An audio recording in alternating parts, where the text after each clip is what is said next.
It was supposed to be a quick trip, just to grab a few things I needed late at night. I had worked late, and the Walmart near my apartment was one of the few places still open at that hour. I wasn't expecting much, just fluorescent lights, half-empty aisles, and maybe a cashier who didn't want to be there any more than I did. But what I walked into that night was something else entirely. The parking lot was nearly empty when I pulled in, save for a few scattered cars. The store itself seemed almost dead, its usual hum of activity replaced with an unsettling quiet. I chalked it up to the late hour and headed inside, grabbing a cart out of habit. From the moment I stepped in, I felt it. Something was off. The lights overhead flickered occasionally, casting strange, jerking shadows across the floor. The air was heavy, carrying a faint metallic scent that I couldn't quite place. It wasn't just empty, it felt abandoned. There were no employees in sight, no one stocking shelves, no one manning the registers. Just silence and the soft hum of the freezers at the back of the store. I told myself I was being ridiculous.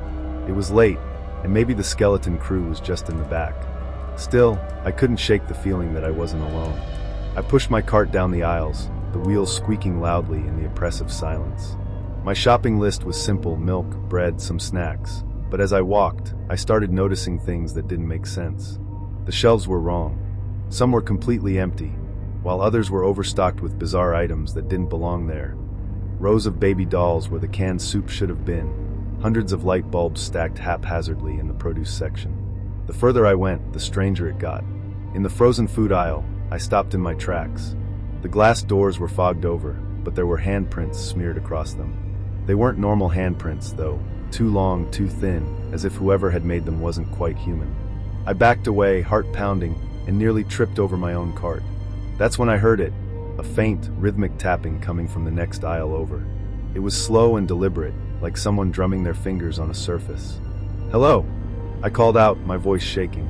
The tapping stopped.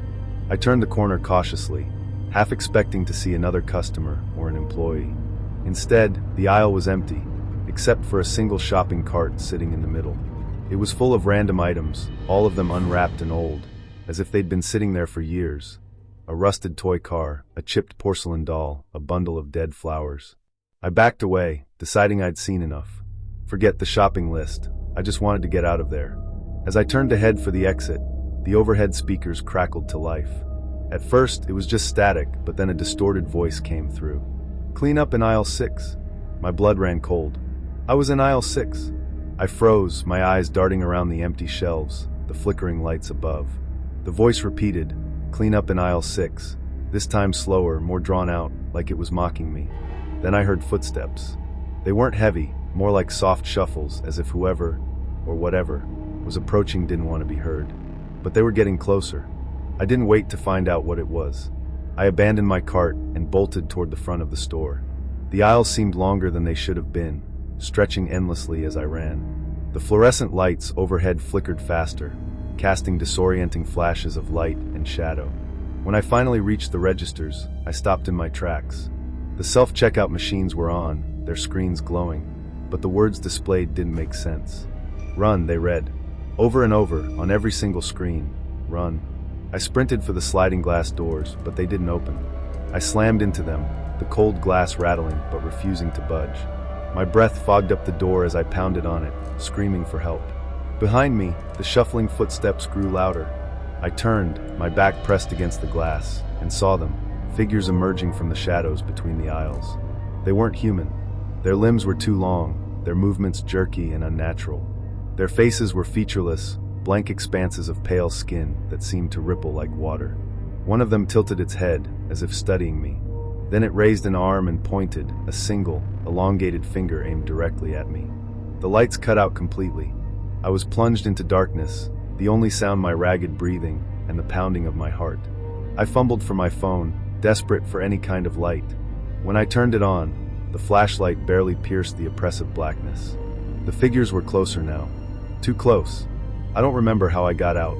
One moment I was in the store, surrounded, and the next I was in my car, peeling out of the parking lot as fast as I could. The lot was empty, no other cars, no sign of anyone, or anything else. When I got home, I locked every door, every window, and sat in the dark, trying to convince myself it wasn't real, that it was just a bad dream or a hallucination brought on by exhaustion. But then I saw it, the receipt. It was crumpled in my pocket, though I didn't remember checking out. The items listed didn't make sense. One soul, one fear, one escape, denied. And at the bottom, in bold, were the words, "See you next time."